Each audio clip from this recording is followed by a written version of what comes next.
నా జీవితంలో real heroes ముగ్గురున్నారండి. మొదటిది మా నాన్న. మా నాన్నకి మేము ముగ్గురం కూతుర్లమైనా మమ్మల్ని ఒక్క తిట్టు తిట్టకుండా, ఒక్క దెబ్బ కొట్టకుండా పెంచాడండి.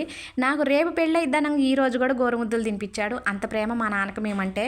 మా అమ్మ ఎప్పుడు అరుస్తుండేది, పిల్లలకి అలా గోరుముద్దలు తినిపిస్తున్నావు, పెళ్ళిళ్ళు చేసి అత్తగారిళ్ళకి పంపించాక వాళ్ళు మనేది పడతారంటే, అప్పుడు నాన్న ఏమన్నాడో తెలుసా? రోజు పెట్టకపోయినా అప్పుడప్పుడైనా వెళ్ళి వాళ్ళకి అన్నం పెట్టొస్తా అనేవాడు. ఇప్పుడు కూడా నిజంగానే అలాగే జరుగుతుంది. అప్పుడప్పుడు మా నాన్న చేత్తో ఇలా గోరుముద్దలు తింటానన్నమాట. ఇక రెండో హీరో ఎవరంటే మా ఆయన అని చెప్తా అనుకుంటున్నారా? అస్సలు చెప్పనండి. మా ఆయన కంటే ముందు స్థానం మా మామయ్య గారిదే. నాన్న నన్ను ఎంత ప్రేమగా చూసుకున్నాడో మా మామయ్య గారు కూడా నన్ను అంతే అభిమానంగా చూసుకున్నారు. నాన్న తర్వాత నాన్న అన్నట్టు.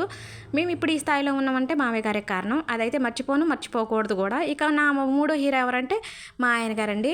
ఆయన ఇద్దరు బిడ్డల్ని ఎంతో ప్రేమగా చూసుకుంటారు. ఆయన ఇద్దరు బిడ్డలతో పాటు నన్ను కూడా అంతే ప్రేమగా చూసుకుంటారు. ప్రతి ఒక్కళ్ళకి కూడా తన జీవితానికి రియల్ హీరో ఎవరంటే నాన్నే. నాన్నలందరికీ కూడా నాన్నల దినోత్సవం శుభాకాంక్షలు.